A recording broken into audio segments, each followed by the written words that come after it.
저희가 이 수요일 날 정상대로 하던 잠언 성경 공부를 잠시 중단하고 지금 코로나 사태로 인해서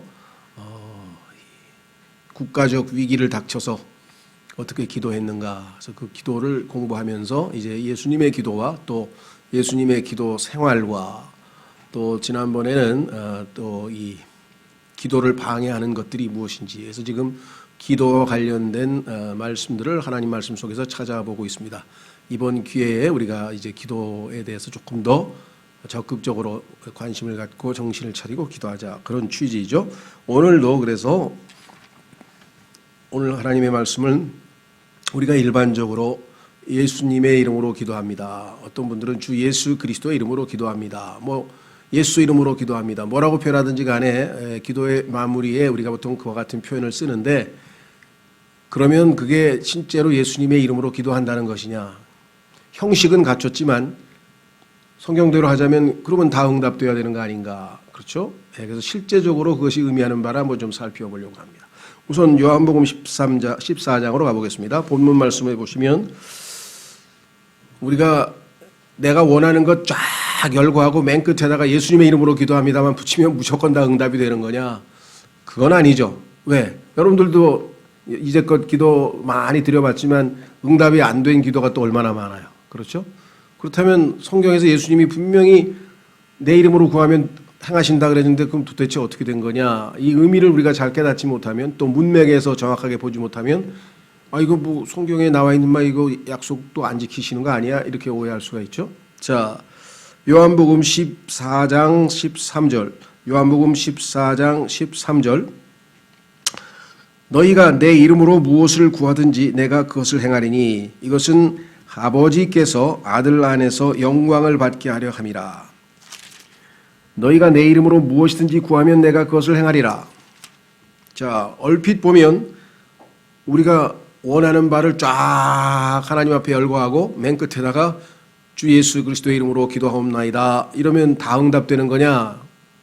여기 벌써 자체적으로 조건이 두 가지가 있습니다. 하나는 뭐냐? 내 이름으로 구해야 된다는데, 내 이름으로 구한다는 게 그냥 뒤에다가 예수님의 이름으로 구합니다만 붙이는 것이 아니라 예수 그리스도의 이름에 걸맞게 거기에 합당하게 과연 기도가 드려졌는가, 이것이 중요한 것이고, 두 번째, 그렇게 한 기도라면 당연히 여기 나와 있는 것처럼 아버지께서 아들 안에서 영광을 받게 하려 하심이라. 결과적으로 하나님께 영광이 되는 기도인가가 또 다른 조건이 되겠죠. 그렇죠? 따라서 잘못하면 무조건 원하는 대로 자기의 원하는 바를 다 열거해놓고 그저 하나님 앞에 맨 끝에다가 예수님의 이름으로 기도합니다 막 사인하듯이 그렇게 하면 하나님이 다 응답하시는 것이 절대로 아니라는 것이 곡해하면은 더더군다나 안 되는 것이고요. 그 다음에 둘째적으로 문맥으로 봐서도 지금 이 기도는 우리가 교회 시대에 우리에게도 적용할 수 있습니다만은 1차적으로 지금 여기 12제자에게 지금 하고 있는 겁니다. 이너서클, 예수님이 십자가를 지시기 전에 12제자들에게 하시는 거기 때문에 교회 시대에 우리에게 무조건 갖다가 적용하기에는 또 위험한 구절이라는 사실도 우리가 좀 조심해야 되겠고, 자, 그래서 우리는 성경에 보니까 잘못 구하면, 욕심으로 잘못 구하면 하나님이 응답하지 않으신다, 이렇게 지금 야고보서 4장 3절에 나와 있죠. 자, 한번 확인해 보겠습니다. 야고보서 4장 3절. 따라서 무조건 예수님의 이름으로 기도합니다만 붙이면 다 응답된다고 착각하시지는 않으시겠지만, 그러면 구체적으로 그것이 의미하는 바를 좀 정확하게 알고 있어야 되겠다. 야고보서 4장에 보면은 기도 응답이 안 되는 이유가 써 있죠. 너희가 구하여도 받지 못하면 그것을 너희의 정욕에 쓰려고 잘못 구하기 때문이다. 하나님의 영광을 위해서 기도한 게 아니라 자기의 정욕을 위해서, 자기 욕심 채우려고. 그렇죠. 그러나 뭐 로또 사가지고 오늘 이거 꼭 당첨되게 해주세요. 공부 하나도 안 하고 그죠? 대학 시험에 붙게 해주세요. 뭐 이렇게 갖다 붙이면 다 되는 거냐? 이건 전혀 아니겠죠. 그러니까 잘못 구하면 안 된다는 것 우리 이미 성경에 말씀을 하셨고, 그 다음에 누가복음의 18장에 찾지는 않겠습니다만은 과부가 이 억울한 일을 좀 해소해달라고 재판관에게 찾아가서 쫄르더니 나중에 이 재판관이 귀찮아가지고 할 수 없이 그냥 너무 쫄라대서 그렇게 응답을 해줘. 원하는 대로 해줬다고 예수님이 말씀하시면서 낙심치 말고 끝까지 끈질기게 기도해야 되는 그런 비유를 들어서 예수님께서 설명하신 것을 여러분들이 아마 성경에서 읽어보셨을 텐데, 자, 그래서 한두 번 기도해가지고 예수님의 이름으로 기도합니다라고 올바르게 기도했더라도 그것이 한두 번 기도해가지고 될 일은 아니죠. 그래서 꾸짐없이 낙심 말고 끊임없이 확인해 보겠습니다. 누가복음 18장에 예수님께서 아예 그 기도를 그렇게 비유를 든 이유를 이렇게 말씀하셨어요. 누가복음 18장 1절 사람들이 항상 기도하고 낙심하지 말아야 할 것을 보여주시려고 그분께서 그들에게 비유를 말씀하여, 그래서 그 아까 말씀드렸던 비유를 말씀하셨죠. 그러니까 우리가 한 번 기도해 가지고는 안 된다는 것, 꾸준히 기도해야 된다는 것. 세 번째는 여러분 잘 아시는 것처럼 요한일서 5장 14절로 가보겠습니다. 하나님께서는 기도의 전제 조건이 하나인데 무엇이든지 하나님의 뜻대로 구하면 들어주신다. 그것이 바로 예수님의 이름으로 기도한다는 것과 마찬가지의 의미를 갖고 있는데요. 요한일서 5장 14절, 요한일서 5장 14절 15절, 그분 안에서 우리가 가진 확신은 이것이니 곧 우리가 그분의 뜻대로 무엇이든 구하면 그분께서 우리 말을 들으신다는 것이라. 우리가 무엇을 구하든지 그분께서 우리 말을 들으시는 줄 우리가 알진대 우리가 그분께 구하여 청원한 것들을 얻는 줄 우리가 아느니라. 그러니까 하나님의 뜻에 합당한 기도를 해야지 하나님께서 들어주시죠. 하나님의 말씀에 버젓이 하지 말라라고 했는데 그거를 하나님께 해달라고 기도하면 그 기도를 들어주신다는 건 어불성설이죠. 그렇죠?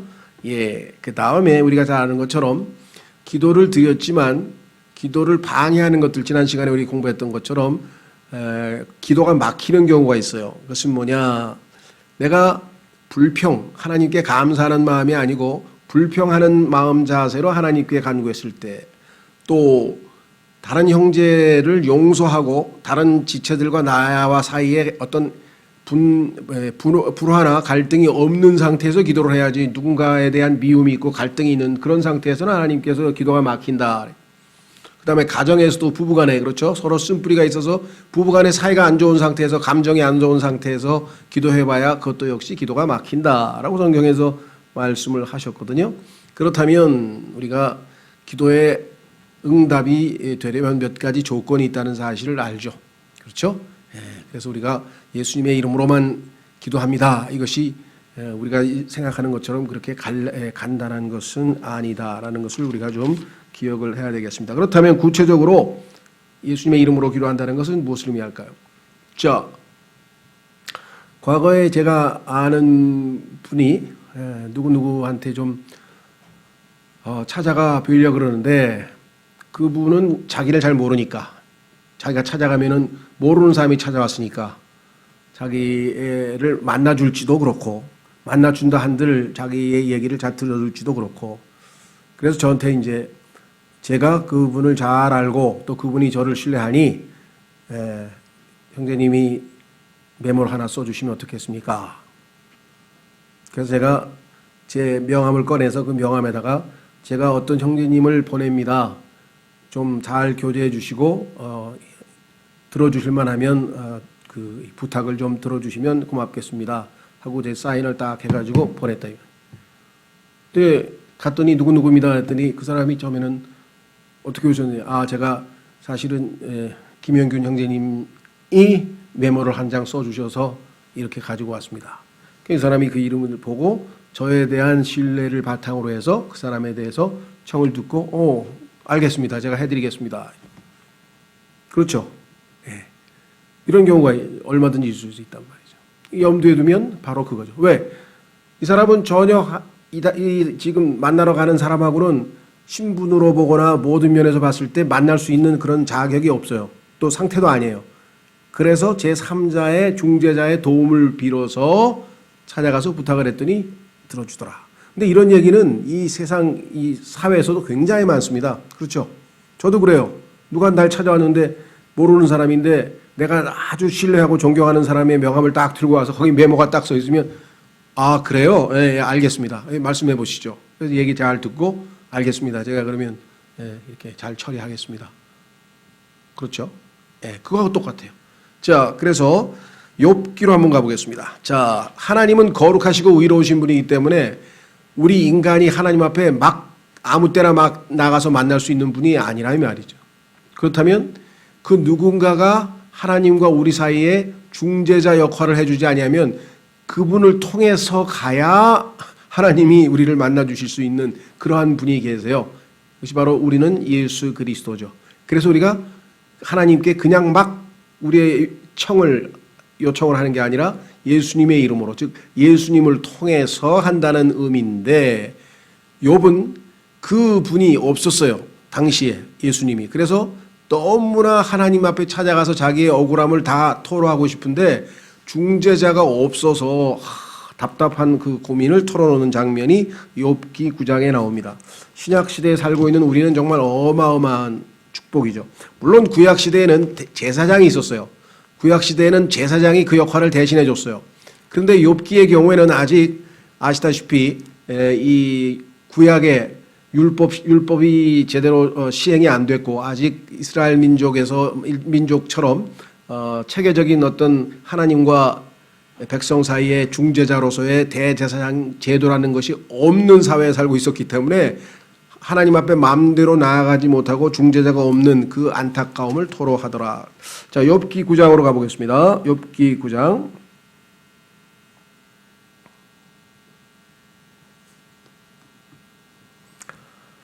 27절.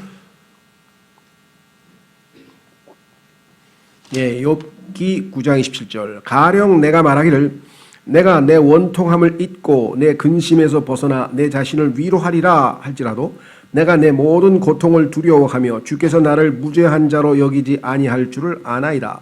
내가 사악할진대 어찌하여 헛되이 수고하나이까. 내가 내 눈 녹은 물로 내 몸을 씻고 그 어느 때보다도 내 손을 깨끗이 할지라도 주께서 나를 도랑에 빠지게 하시리니 내 옷마저도 나를 몹시 싫어하나 하리이다. 자기가 아주 더러운 죄인이라고 하는 사실을 하나님 앞에서 고백했으니 그러니 그 하나님 앞에 내가 어떻게 무슨 자격으로 나아갈 수가 있겠습니까? 그분은 나처럼 사람이 아니시므로, 사람이 아니잖아요. 하나님 앞에 우리가 어떻게 막 나가냐 이 말이에요. 내가 그분께 대답할 수도 없으며 우리가 함께 재판을 받으러 갈 수도 없고 우리 사이에는 우리 둘 위에 손을 얹을 중재인도 없도다. 하늘에 계신 하나님과 땅에 있는 내가 만나려면은 누군가가 중재를 서지 않고서 어떻게 만날 수가 있을까라고 했습니다. 따라서 이 중재인이라고 하는 것이 바로 하나님께서 예수 그리스도를 통해서 우리에게 제공해 주신 바로 그분이시죠. 자, 확인해 보겠습니다. 디모데전서 2장. 디모데전서 2장. 디모데전서 2장 5절. 디모데전서 2장 5절. 한 하나님이 계시고 하나님과 사람들 사이에 한 중재자가 계시니 곧 사람이신 그리스도 예수님이시라. 그분께서 정하신 때 증언을 받기 위해 모든 사람을 위한 대속물로 자신을 주셨느니라. 자, 하나님과 인간 사이에 죄라고 하는 것이 가로막혀서 인간이 하나님 앞에 나아갈 수 있는 길이 완전히 차단되어 있어서 막혀 있는 이때에, 그렇죠? 예수 그리스도께서 이 땅에 오셨는데 그것은 뭐냐? 인간이 하나님이 될 수는 없잖아요. 인간이 하나님이 될 수는 없고, 그래서 하나님이신 분께서 인간의 몸을 입고 오셔서 하나님과 인간 사이에 다리를 놓아주셨다. 그분이 바로 예수 그리스도시다. 여러분 잘 아시는 것처럼 야곱이 꿈을 꾸다가 이 베델에서 천사들이 오르락내리락 하는 것을 봤죠. 예. 그런데 예수님께서 요한복음에서 바로 그 사실을 언급하면서 자신이 바로 그 사다리 역할을 하시는 분이시다라는 것을 나다나엘에게 설명하는 장면이 나옵니다. 그렇죠. 그러니까 땅과 하늘과 땅을 연결해주는 그 연결고리가 누구냐? 바로 그 사다리인데 그 사다리가 누구냐? 바로 예수 그리스도시다 이 말이에요. 그래서 예수님께서는 한 손은 하나님 손을 붙잡고 또 한 손은 인간 손을 붙잡고, 그래서 하나님과 인간을 다리를 놔 주실 수 있는 유일한 분이 바로 예수 그리스도시다 그랬습니다. 그렇죠? 자, 그래서 이분은 이 땅에 오셔서 자, 어떻게 일을 마치시고 아버지께로 다시 돌아가셨느냐 확인해 보겠습니다. 히브리서 1장 3절. 히브리서 1장 3절.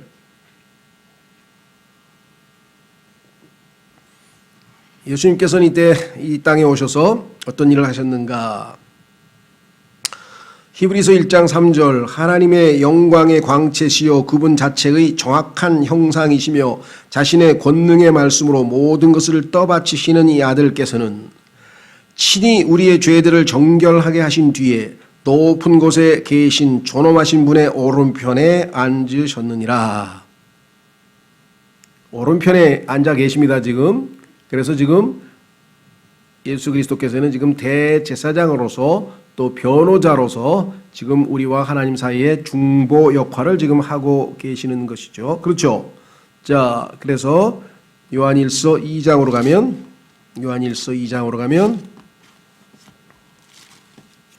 지금 현재 우리와 하나님 사이에 예수님께서 딱 중재자로서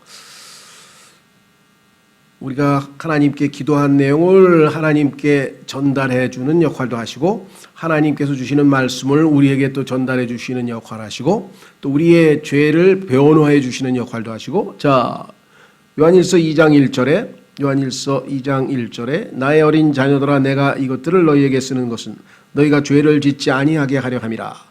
만일 누가 죄를 지어도 우리에게 아버지와 함께 계신 변호자가 계시니 곧 의로우신 분 예수 그리스도시니라. 자, 변호자가 계신다 이 말.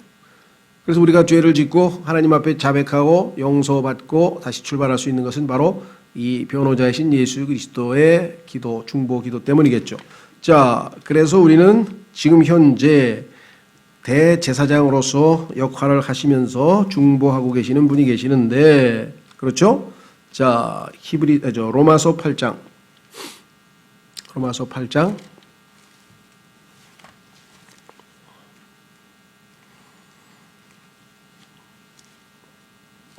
우선 죄송합니다. 히브리서를 먼저 찾으십시다. 히브리서 7장을 찾고 그다음에 이제 로마서로 가겠습니다. 히브리서 7장.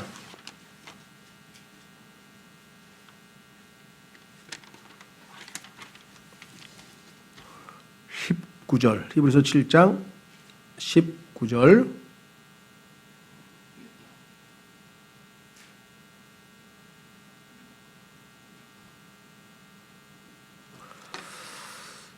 자, 이렇게 쓰여 있네요. 율법은 아무것도 완전하게 하지 못하였으나 주께서 더 나은 소망을 가져오심은 완전하게 하였으므로 우리가 이 소망을 힘입어 하나님께로 가까이 나아가느니라. 하나님 앞에 나아갈 수 있는데 나아갈 수 있는 것은 누가 계신가? 20절. 또한 그분께서는 맹세 없이 제사장이 되지 아니하셨으니 그 제사장들은 맹세 없이 되었으나 구약 제사장들이죠. 이분은 예수님은 자기에게 말씀하신 분을 힘입어 맹세로 되셨느니라. 곧 주께서 맹세하셨고 또 뜻을 돌이키지 아니하시리라 이르시기를 너는 멜기세덱의 계통을 따른 영원한 제사장이라 하셨도다. 그런 것으로 말미암아 예수님께서는 더 나은 상속 언약의 보증이 되셨느니라. 그들이 참으로 다수의 제사장이었던 것은 죽음으로 인해 그들이 항상 잊지 못하였기 때문이로되 구약에는 제사장이 죽으면 그 다음 사람 이어서 제사장이 됐지만 예수님은 영원하신 분이기 때문에 그러실 필요가 없다.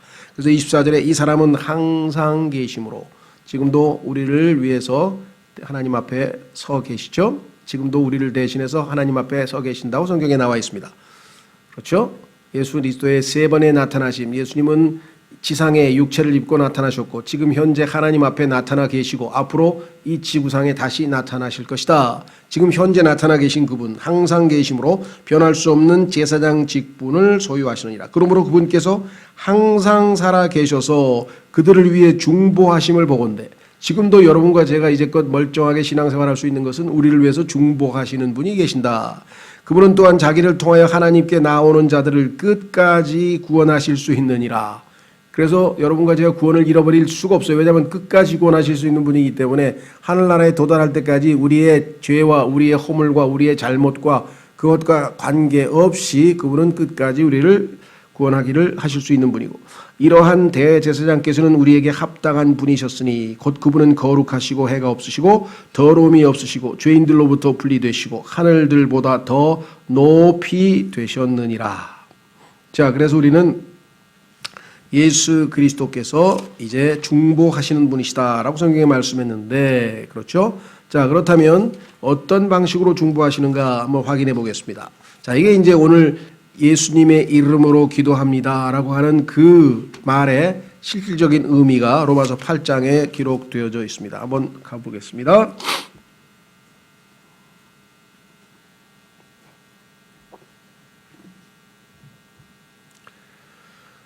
로마서 8장. 로마서 8장에 보면은 우리가 아직 우리의 육체, 우리의 몸이 아직 구속받지 못한 상태에 있기 때문에 주님 오실 때에 우리의 몸이 영원한 영광스러운 몸으로 바뀌고 구속될 때까지는 우리가 인내하면서 주님을 기다려야 한다. 소망 가운데 우리의 마지막 몸의 구속을 기다려야 한다라고 하면서 그 인내하고 기다리는 가운데 우리가 어렵고 힘든 상황에서는 기도를 하게 되는데, 그 기도에 관련지어서 이렇게 얘기를 합니다. 25절, 그러나 우리가 보지 못하는 것을 우리가 바라면 인내로 그것을 기다리니라. 그렇죠. 우리의 육체의 구속, 우리의 몸의 구속을 기다리고 있는데, 26절, 이와 같이 성령께서도 우리의 연약함을 도우시나니. 인내하는 가운데 우리가 얼마나 연약합니까? 쉽게 무너지고. 그래서 우리를 도와주신다. 어떻게 도와주시냐? 우리가 마땅히 기도할 바를 알지 못하나. 하나님의 뜻대로 기도하라 그랬는데, 예수님의 이름으로 기도하라 그랬는데, 하나님의 영광을 위해서 기도하라고 했는데 우리의 기도가 영 신통치가 않다는 거죠. 그래서 마땅히 기도할 바를 알지 못하나. 그러면 내버려 두시는가? 아니고 성령께서 말로 할 수 없는 신음으로 친히 우리를 위해 중보하시느니라.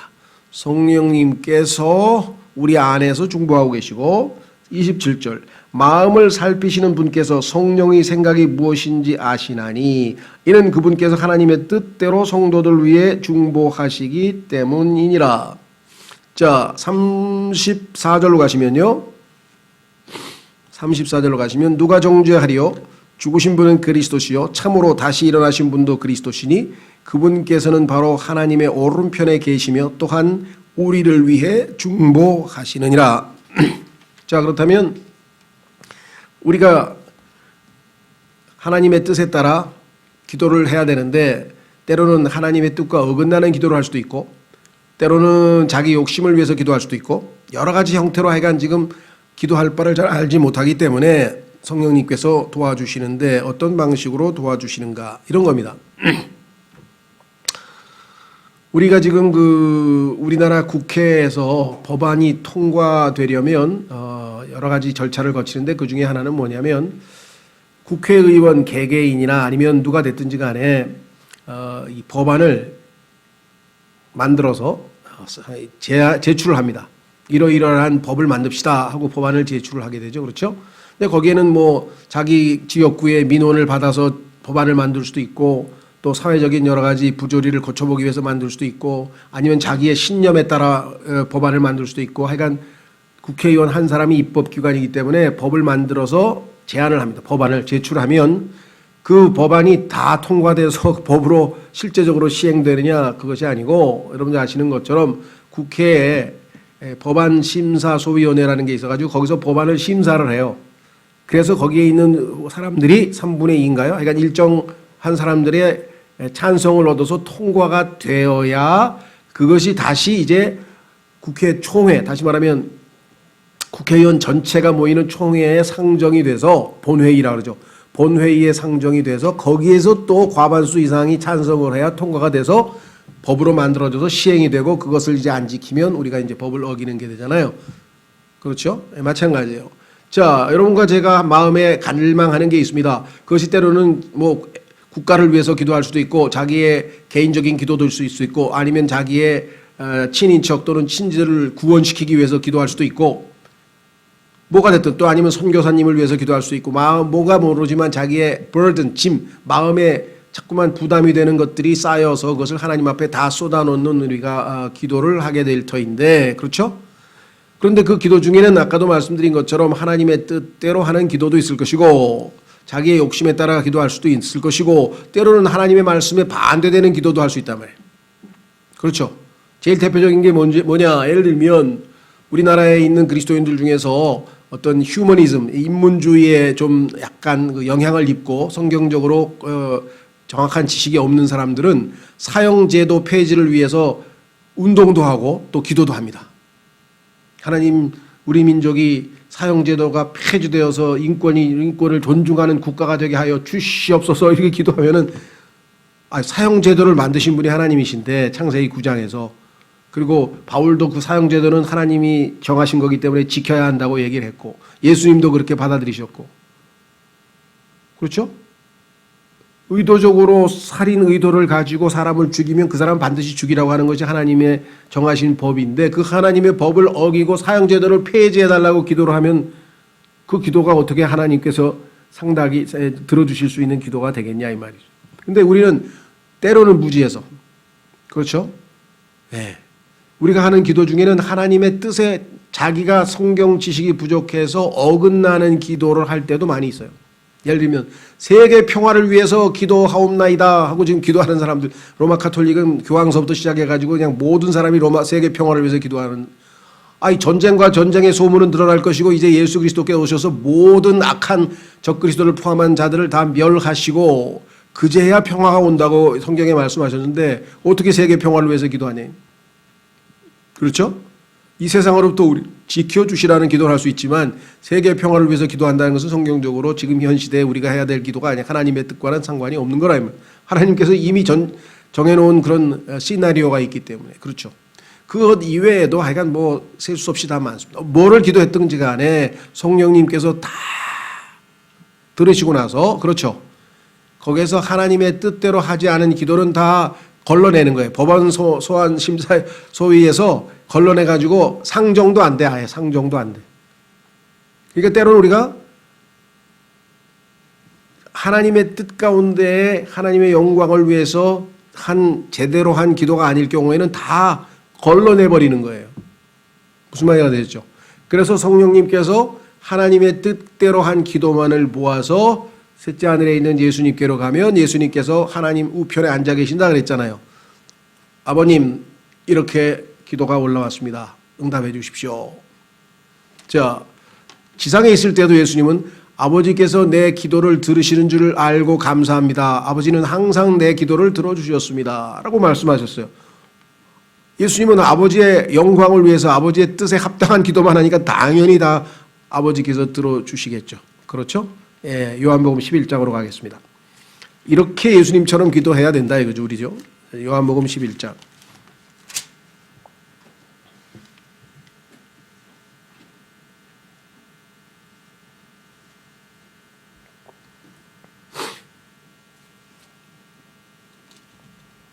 요한복음 11장에 보시면은요, 이렇게 되어 있습니다. 예, 41절. 요한복음 11장 41절. 그때 나사로를 살리시는 장면이죠. 그때 그들이 죽은 자를 둔 곳에서 돌을 옮겨 놓으니 예수님께서 눈을 드시고 이르시되 아버지여 아버지께서 내 말을 들으신 것을 감사하나이다. 아버지께 나사로 살려달라고 말씀했는데 그걸 들으셨어요, 아버지가. 그래서 42절 아버지께서 항상 내 말을 들으시는 줄을 내가 알았나이다. 예수님은 아버지께서 자신의 기도는 항상 들어주시는 분이라는 사실을 알고 있기 때문에 확신을 가지고 기도했죠. 이유가 뭐예요? 그러나 곁에 서 있는 사람들 때문에 내가 그것을 말하였사오니, 말할 필요가 없이 다 알고 있는 거지만 그렇게 말을 한 이유는 다른 사람들로 하여금 믿음을 심어주기 위해서 그랬다 이 말이죠. 아드님의 말씀은 아버지가 다 듣고 응답해 주시는 거 맞구나라는 것을 확신시켜 주시기 위해서. 그러나 곁에 서 있는 사람들 때문에 내가 그것을 말하였사오니 이것은 아버지께서 나를 보내신 것을 그들이 믿게 하려 함이니이다 하시니라. 그분께서 이렇게 말씀하시고 큰 소리로 외쳐서 나사로야 나오라 하시니. 그렇죠? 그래서 아버지의 응답을 통해서 나사로를 살리셨는데 그 목적은 뭐냐? 제자들이 믿음을 얻게 하고 궁극적으로 하나님께서 영광을 받으시기 위해서라고 성경에 분명하게 말씀을 했죠. 그렇죠? 그러니까 이와 같이 예수님께서 아무런 이 고려 없이 당당하게 아버지 앞에 기도할 수 있는 그러한 내용의 기도를 항상 하셨기 때문에 당연히 하나님께서 응답을 해 주셨다. 그렇죠? 예, 그렇다면은 이제 우리가 드리는 기도는 성령님께서 우리 안에서 잘 걸러내시고 그리고 그것이 예수 그리스도께로 가면 아버지 우편에 계신 그 아드님을 통해서 하나님께로 들어간다 이 말이에요. 그래서 그 아드님께서 자신의 이름으로 아버지께 구하는 것은 다 응답이 되죠. 그러니까 우리가 예수님께서 무엇이든지 내 이름으로 구하는 것은 것을 내가 하겠다 하는 얘기는 하나님의 뜻에 맞게 한 기도일 때에 아버지께 내 이름으로 내가 너희를 대신해서 중재자로서 기도를 아버지께 올려드리겠다. 그런 의미지. 내가 원하는 대로 리스트 작성해 쫙 해가지고 맨 끝에 그냥 예수님의 이름으로 하고 사인만 하면 모든 기도를 다 응답해 주신다는 그런 얘기는 아니라는 것이죠. 그렇죠? 그래서 우리가 형식적으로 항상 순수한 마음으로 예수님의 이름으로 기도하옵나이다 라고 하는 그 기도 자체가 우리 틀린 건 아니에요. 그렇게 그런 순수한 마음으로 하지만 우리가 한 기도 중에는 그렇지 않은 것들도 얼마든지 있을 수 있다. 그래서 하나님께서 그것을 흠양하신다. 향기. 그렇죠? 그래서 하나님께서 그 기도가 향기로운 냄새로 하나님 앞에 전달이 되는 거예요. 그래서 하나님께서 그 기도를 기뻐하시면서 냄새를 맡으시면서 이제 그 기도에 대한 응답을 하게 된다라고 성경에 나와 있습니다. 자, 그래서 이것이 우리가 일반적으로 하는 기도의 패턴입니다. 자, 두 구절을 통해서 다시 한번 확인을 해보고 마무리를 짓겠습니다. 자, 요한일서 3장에 가면 기도와 관련지어서 요한일서에 두 가지 전제 조건이 있는데요.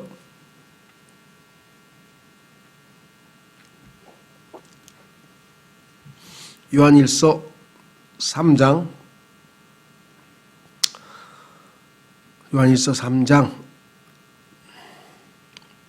21절 요한일서 3장 21절 사랑하는 자들아 만일 우리 마음이 우리를 정죄하지 아니한다면 우리가 하나님을 향해 확신을 갖고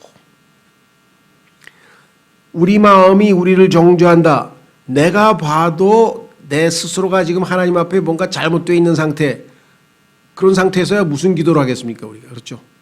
적어도 자 우리가 우리 마음이 우리를 정죄하지 아니한다면 우리가 하나님을 향해 확신을 갖고 무엇이든지 우리가 구하는 것을 그분에게서 받나니 왜 받을 수 있느냐 이는 우리가 그분의 명령들을 지키고 그분의 눈앞에서 기쁨이 되는 그 일들을 행하기 때문이라.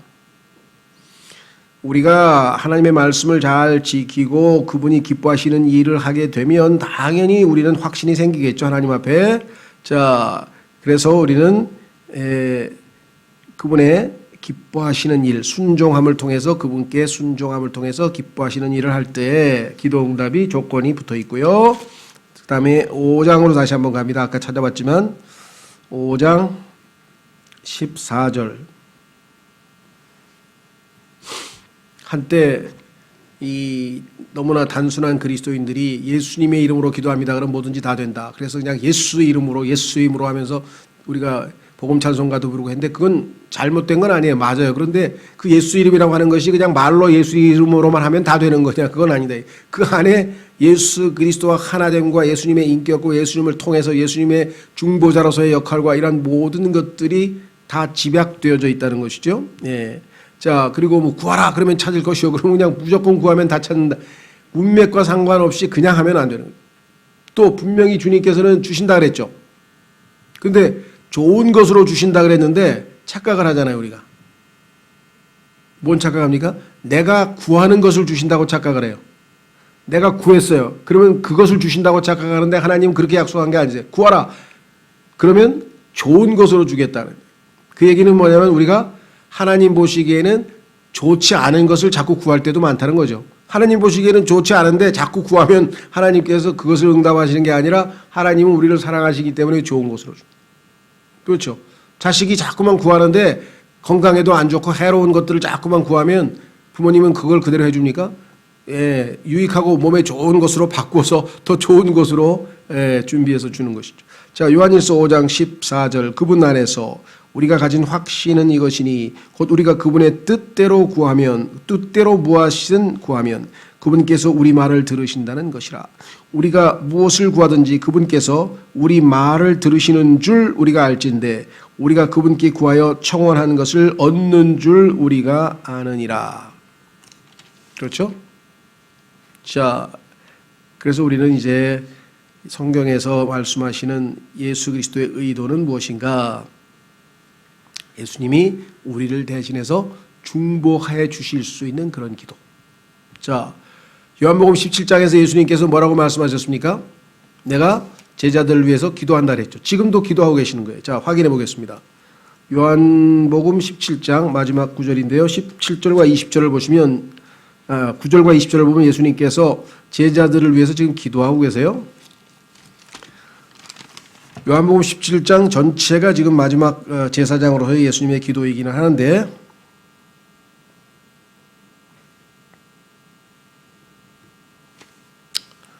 요한복음 17장 9절 내가 그들을 위해 기도하나이다. 그들은 지금 앞에 있는 12제자들이죠. 내가 그들을 위해 기도하나이다. 내가 세상을 위해 기도하지 아니하고 아까도 말씀드렸잖아요.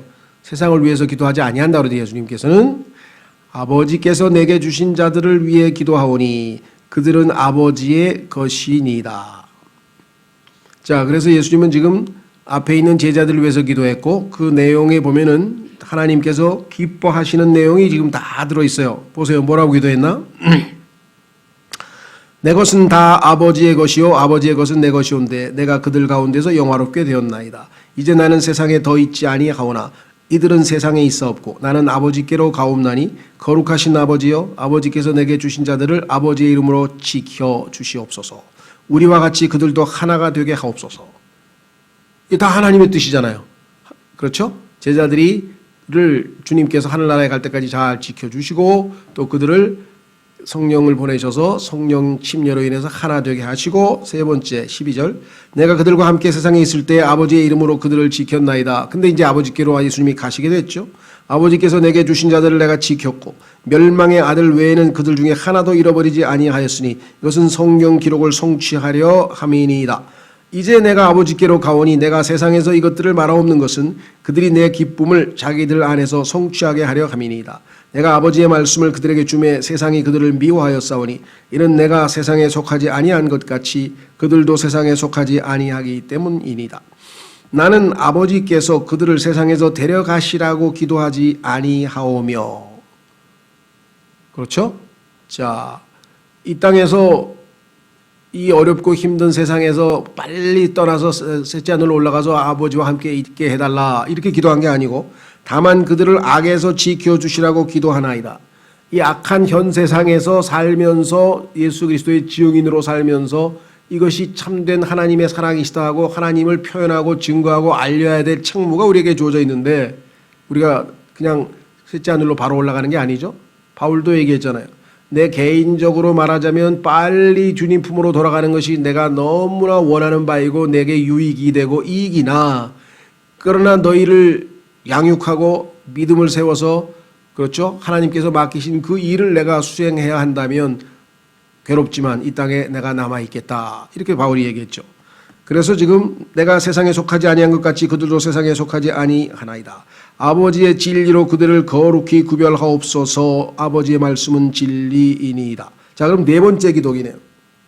자, 첫 번째는 뭐라고 얘기했으면 지켜주세요. 그 다음에 하나가 되게 해주세요. 그 다음에 악에서 지켜주십시오. 그 다음에 네 번째는 그들을 거룩히 구별해달라. 근데 그 방법이 뭐예요?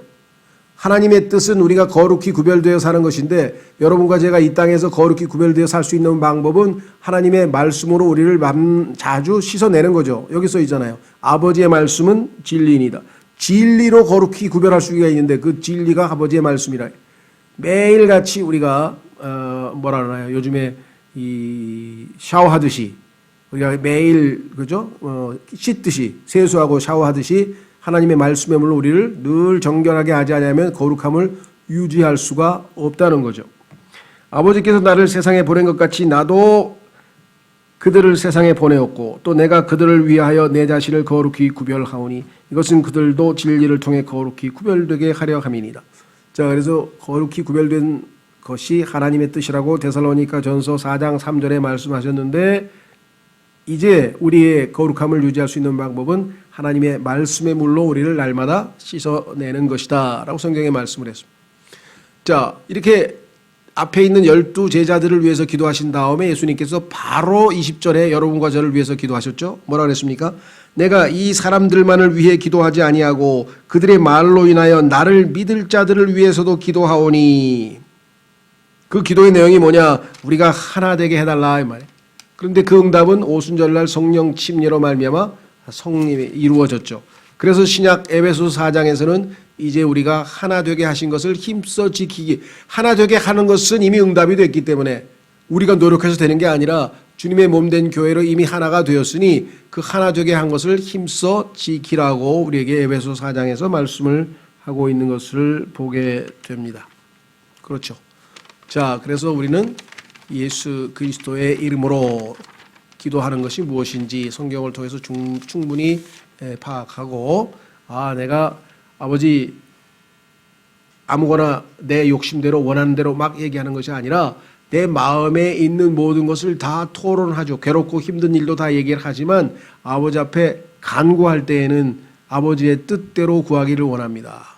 그래서 예수님은 십자가에서 마지막 순간에 내 뜻대로 하지 마옵시고 아버지의 뜻대로 하시기를 원합니다. 사실은 우리가 제대로 기도하려면 모든 기도를 끝낼 때 마지막 순간에 이 기도를 하는 것이 제일 좋죠. 그건 안전하잖아요. 그죠? 내가 지금 한 10개를 아버지 앞에 기도했는데 그러나 내 뜻대로 마옵시고 아버지의 뜻대로 하옵소서. 그럼 이 중에 아버지의 뜻에 합당한 기도를 예수님께서 아버지께 상달해 주시지 않겠느냐. 그것이 바로 예수님의 이름으로 기도합니다 라는 뜻이라는 것이죠. 그래서 이 시간에 여러분과 제가 더욱더 주님의 뜻 가운데 기도하는 그런 기도 생활이 되었으면 좋겠습니다. 시간 다 같이 주님, 저희가 정말 기도를 성령께서 말씀하신 것처럼 마땅히 구할 바, 마땅히 기도할 줄을 잘 모릅니다. 그래서 아버지의 뜻대로 기도하는 법을 가르쳐 주시고, 그래서 하나님께서 응답하시는 기도할 수 있는 기도 생활이 되도록 도와주십시오. 다 같이 기도하겠습니다.